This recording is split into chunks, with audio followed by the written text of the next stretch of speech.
Alright? Always. Learning to rejoice, always. And we will be learning to what Paul wrote to the church of Philippi, the Philippian church.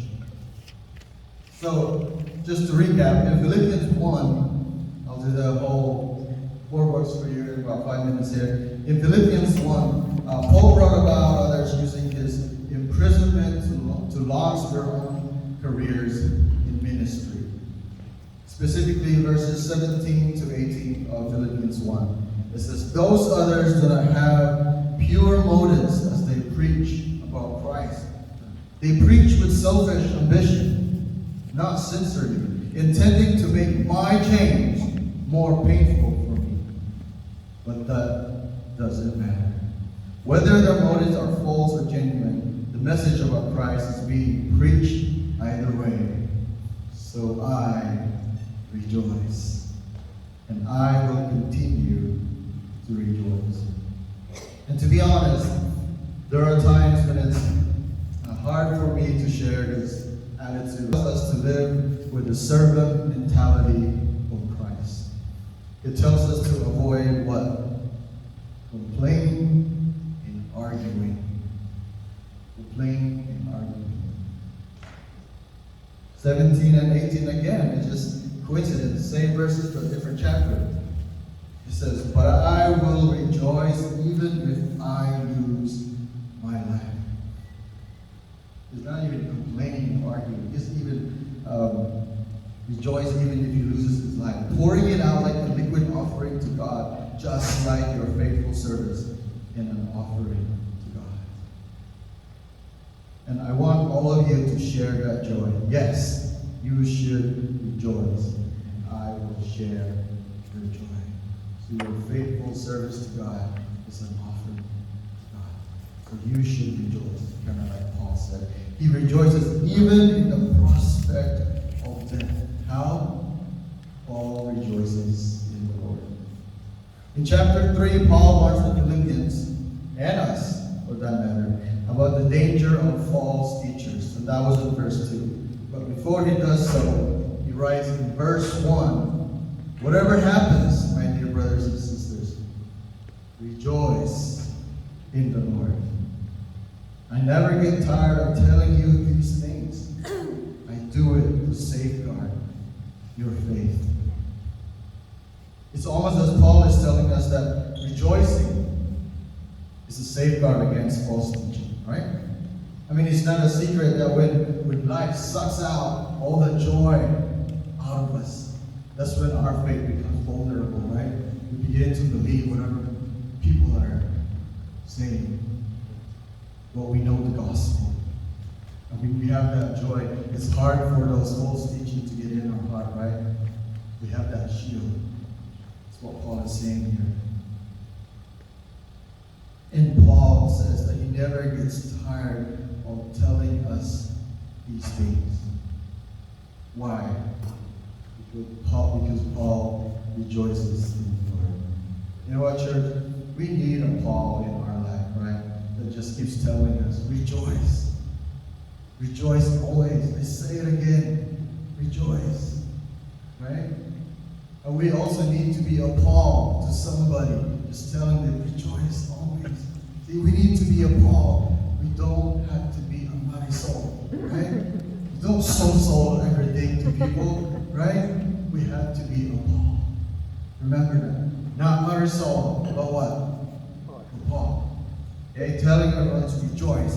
Always rejoice. And now in chapter 4, verse 4, Paul is wrapping things up with a list of quick instructions.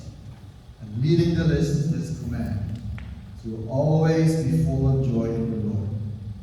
And to say it again, rejoice. So this morning we're going to look at this one verse and ask two questions. What does it mean to rejoice?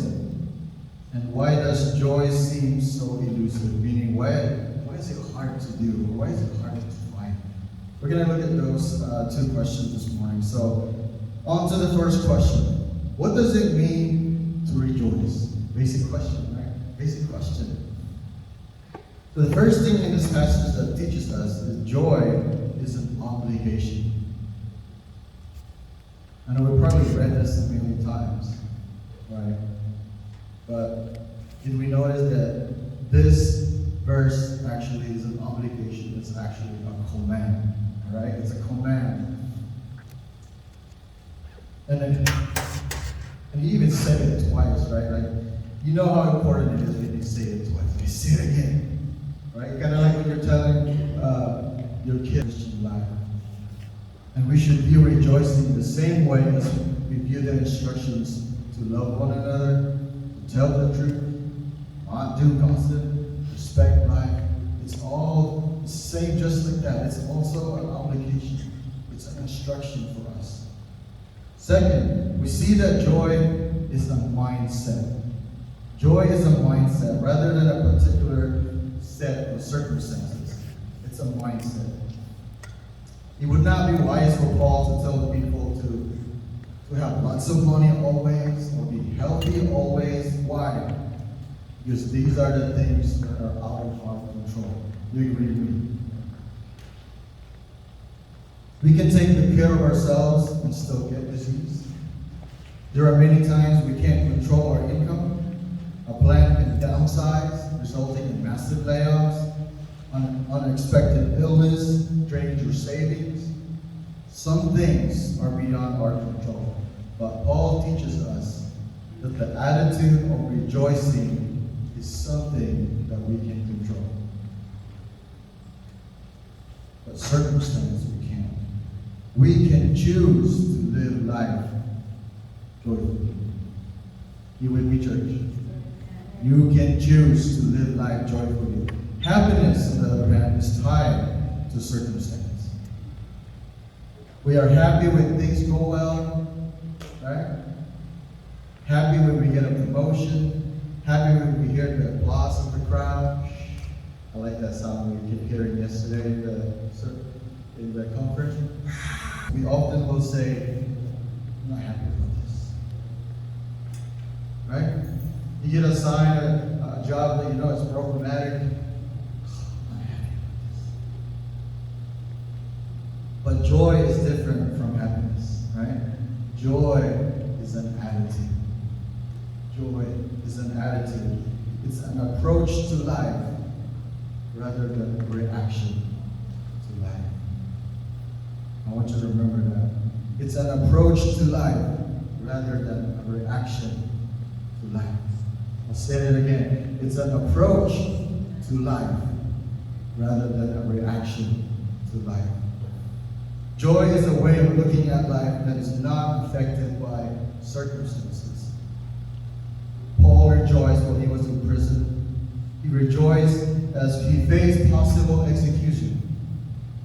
Joy is independent of our circumstances. Now, many of us may not be called to glorify God. Many of us may not be called to serve the Lord.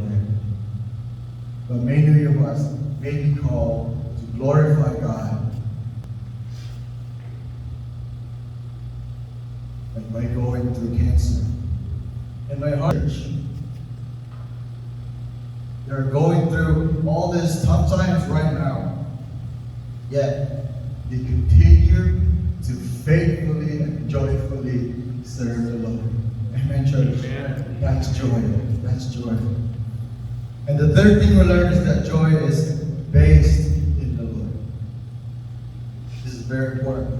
So when we learn that joy is an obligation, that is something we should have in spite of our circumstances, many people will try to create joy.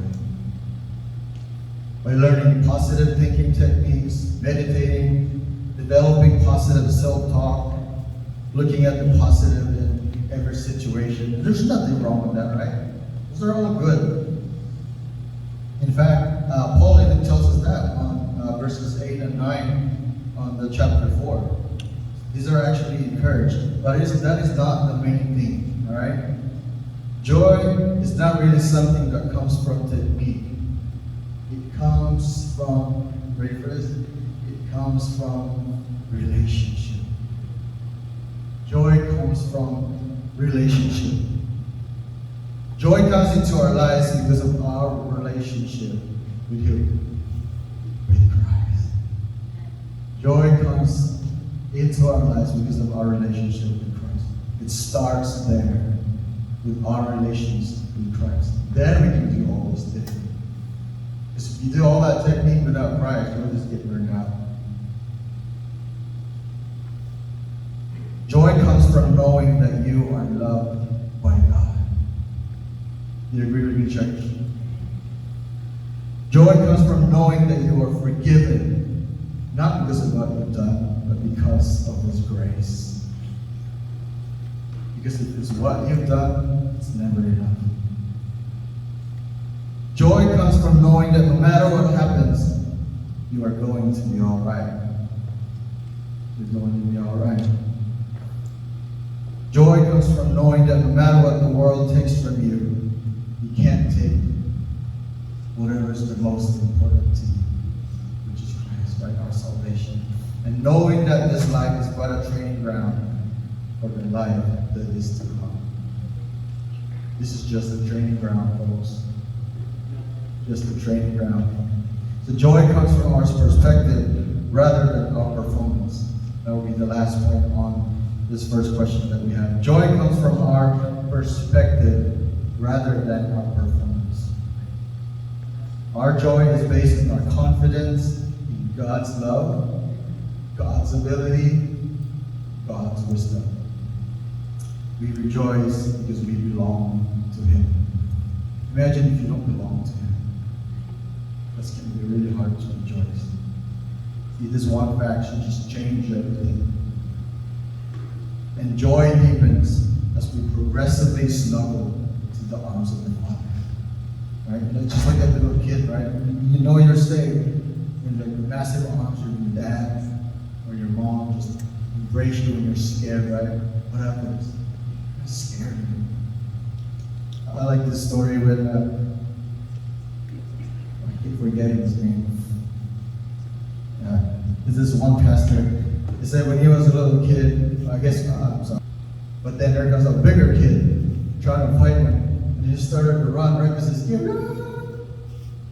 So he knocks on the door of his dad, and his dad to achieve. You know, having said all these things about joy, we must confront reality, right? We must confront reality. We sing that song, right? Can we sing that song that we started this morning? You guys all know that song, right? That's from Sunday school. If you don't know, I encourage you to teach in our CKK. You will learn that song right away, right? You're going to do your part, right? You're going to say, where? Okay, I'm going to sing, and then you're going to sing where. You're going to know your part, all right? I got the joy, joy, joy, joy down in my heart. Where? Down in my heart. Where? Got the joy, joy, joy, joy down to my heart. Where? Down into my heart. Down into my heart to stay. Right?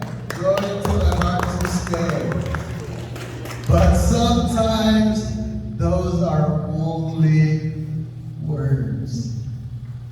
In my case, when I was in the library, the joy didn't go down into my heart, it went down the drain. Right? Sometimes those are only words. We talk about rejoicing in every circumstances, but sometimes joy seems more like an uncommon visitor, a rare visitor, rather than like a frequent companion. I envy Paul, because despite all his circumstances, he still have that joy. We don't talk about this. Oh, why we don't talk about this? Because sometimes that will show us our flaws, right? It tells us that we're weak. But it's the reality. But our goal is not a pretend joy. What do we want? Real joy. If you look to your brothers and sisters and say, I want real joy.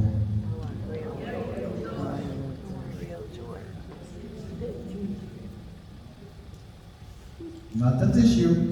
So far, we will get burned out. We need to have a good relationship with Christ, and then we will have a great relationship the church. Agree with me, church? Maybe they are still trusting their goodness rather than Christ.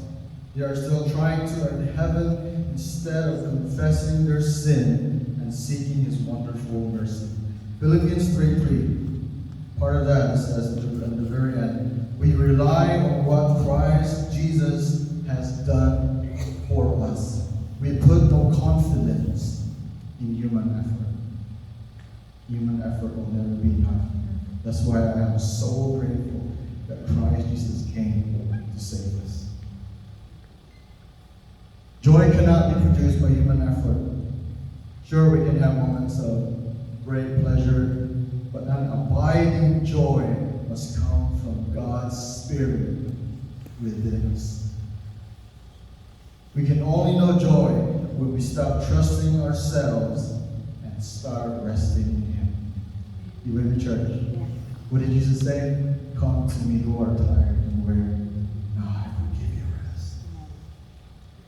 God is so good. So if you find joy so hard to find, start looking into your heart. Start there. Have you come to God and confessed your weakness, your sin, your inability? Have you trusted Christ's work on your behalf? Are you following Him, or are you still hoping that He will follow you?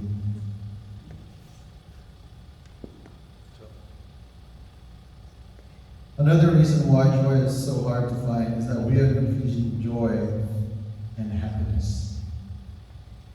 You know, we live in a society where the joy equates with the pleasant experiences in this world. If we do this, our joy will be as unstable as our emotion. Right? Our emotion sometimes it betrays us, right? So unstable. You think Paul enjoyed being in prison? Did he enjoy that? You think it made him happy to have people using his imprisonment to advance their own cause? I don't think so. Paul was not in the midst of pleasant experience. Paul was saddened by all of this. I'm sure it led him to weep before the Lord. All those things that's happening to him. But yet, he still rejoiced. You feel me? He still rejoiced, despite the circumstances that's happening around him. There will be times when he will be discouraged. Right? There will be times when we will be disappointed, we will be hurt, emotionally exhausted, confused. That is part of being human. You all agree? Unless you're an alien, but we're not. We're human. So we will feel all this. We will mourn when people we love die. We will hurt when people we care about suffer. These things are part of life. Right? These are part of life. Joy, however, allows us to put all these things in perspective. In the midst of painful times, we still find joy in the Father's arms. Because we belong to Him. Amen, church? You know what a good movie is? A good right? The believer understands that God is writing the story. That is a blessing for us believers, right? We know who's writing the story. And we know that there's going to be a resolution there somewhere. Someday the pieces will fit together. Someday we will smile and declare that, oh, that was good. With me, church? And in joy and anticipation. Joy and anticipation. And because of this, Hazel is facing her cancer. Sister Narlin had an opportunity to trust Him more fully. And I see that in our brothers, in our sisters, going through trials. We see closed doors as failure rather than as God's positive guidance. Sometimes He will close one door because He's guiding you to another. Amen, church.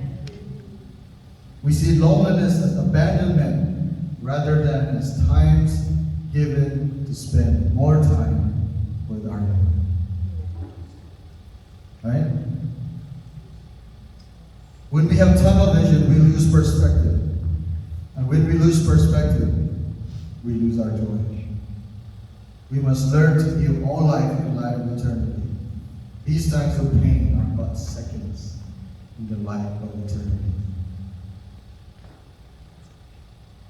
Do we endure the